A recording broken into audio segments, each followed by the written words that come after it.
Hello YouTube, this is Frugal and this is the Frooglesim news for today, Sunday, June the 19th. Today we're going to focus on FlyJSim Con 2016 news. Now FlyJSim Con is rapidly becoming the E3 or PAX, but much smaller of course of the FlyJSim world. It's an event now that increasingly sets the tone for the year ahead in our hobby, with more and more companies choosing the event to showcase new products and make big announcements about their product lineup. This year's two-day event at the New England Air Museum was no exception, with big announcements from A2A, Laminar, A2A Simulations, GoFlight and Orbx, among others. There is a separate video coming out once I get it edited up, which is a vlog of the whole event, but today, let's kick off with some of the big news from the show. First up, A2A Simulations Constellation, captain of the ship.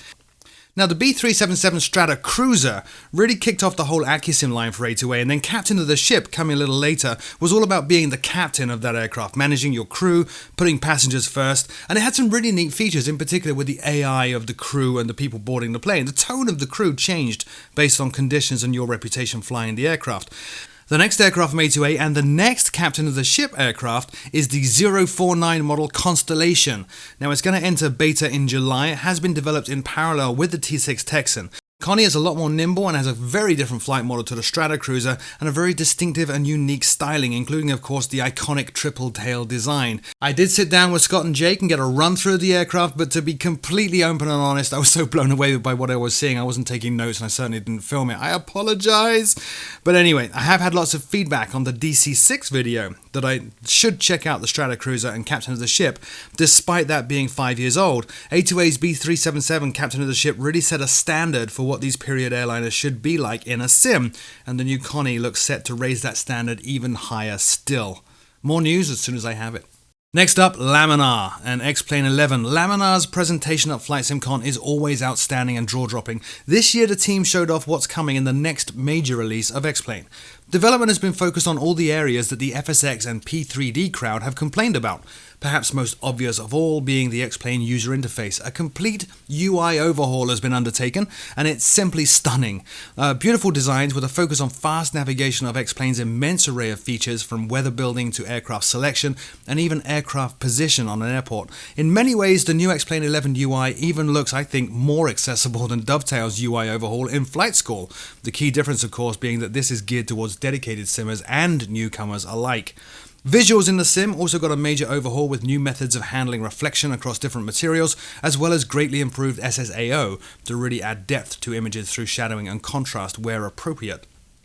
The sound system is also getting a massive rebuild, with far more realistic sounds both inside and out of the aircraft, not only reproducing how various elements of an aircraft and its systems sound, but also how they sound at different stages of flight and from different camera positions. These changes are also bringing with them new versions of the development tools that professional and hobbyist builders can use to create new X-Plane content. No idea of a release date just yet, but even at this stage, I gotta say the new X-Plane 11 looks utterly amazing. If you are one of the large crowd that always discounted X-Plane as clunky and awkward and not for you, I highly encourage you to check out the video you're watching right now, which is Kevin Menard's video of the whole presentation. I have linked Kevin's video in the show notes below, and I hope he doesn't mind me using it for this little snippet here.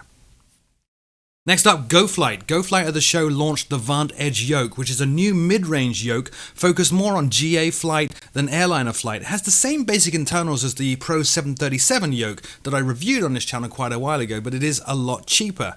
Also from GoFlight though, and this is I think more interesting, they were showing off integration of the entire GoFlight panel range with X-Plane. X-Aviation worked with them and developed full integration of all the GoFlight panels and were demonstrating the panels working with the IXEG 737 Classic, and it was phenomenal. Fully working MCP, radio stack, and so on, all completely seamless, low lag or sync issues between displays on the panel and the instruments in the aircraft. I cannot wait to get my hands on it myself. These panel integrations for GoFlight are going to be completely free for existing GoFlight customers and will launch in a couple of months. Next up, Orbx.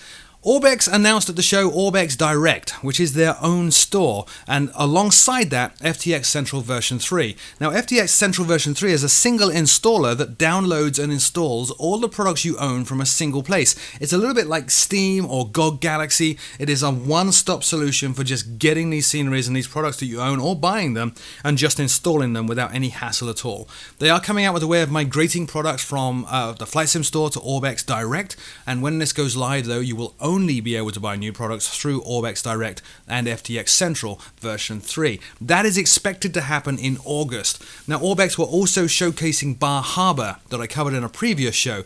Now, this was the first time I had seen it in person, and it was incredible. A single 3D model is used for the entire Bar Harbor area and scenery, and the level of detail was absolutely amazing. As an aside, though, they were demoing their products on a 4K monitor, and it was the first time I'd actually used a 4K monitor with P3D. The level of detail that Orbx put into their products really shines through with a 4K monitor, and it was an incredible eye-opener for me. So, more information on Orbx, Orbx Direct, and FTX Central 3, no doubt, at fullterrain.com, linked in the show notes below.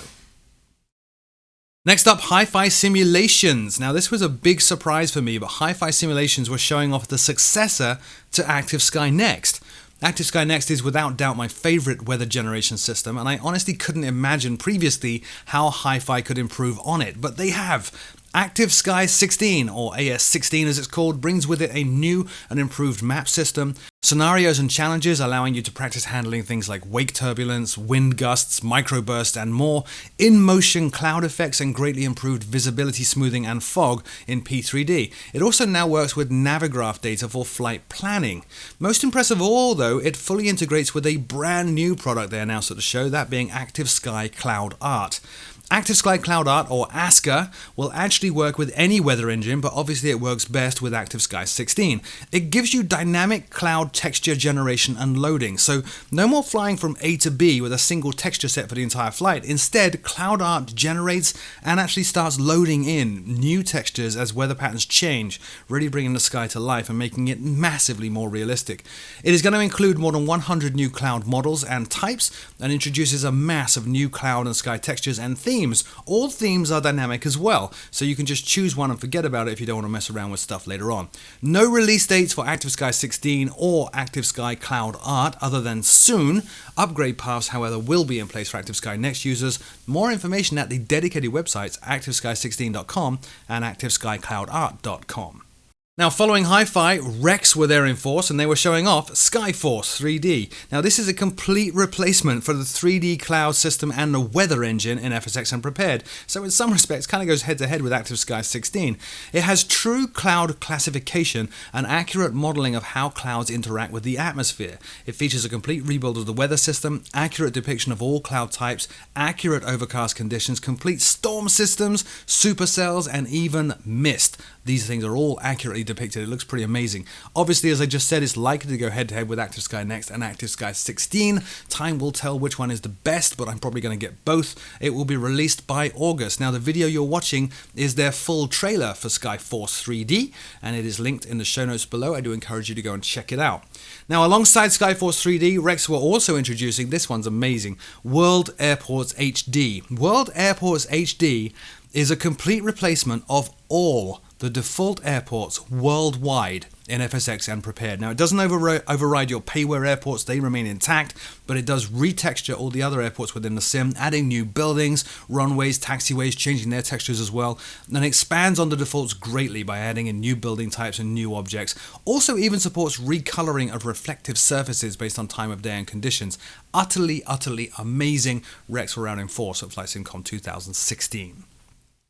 Now, next up, Quality Wings. I get asked about the Quality Wings 787 a lot, and there was no real news about this highly anticipated aircraft at the show, but Quality Wings were there, and they were letting people fly the beast. We still don't know exactly when it's going to release, but it really can't be all that far away given how open Quality Wings were at letting people like myself get hands-on with it.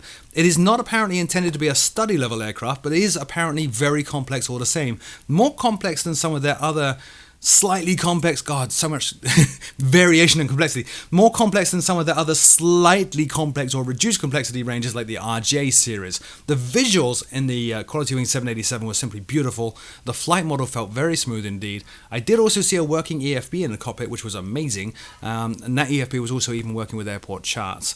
Now, alongside that, FSFX packages were at the show, and they were backing up the Quality Wing 787 demonstration by showcasing their own in-development project, which is 787 Immersion. Now, this is a 787 immersion package for the Quality Wing 787 and brings with it the usual array of incredible moisture-based effects. It looked absolutely stunning, and they are aiming for a release at the same time as the Quality Wings 787.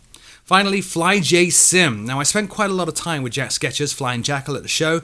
I didn't get footage of his big announcement, which is that FlyJSim 727 Series version 2 for X-Plane launches this week. The video you're watching is from my good friend Thomas Rasmussen and is linked in the show notes below. Do go and check out his channel and this video in more detail.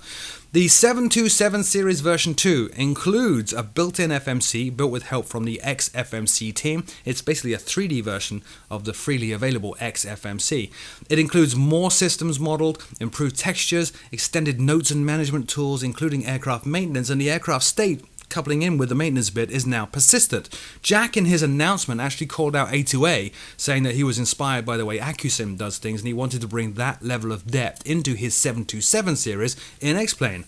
Also features new and improved sounds inside and out and much, much more. A full link to Jack's announcement on the xplane.org forums is linked in the show notes below.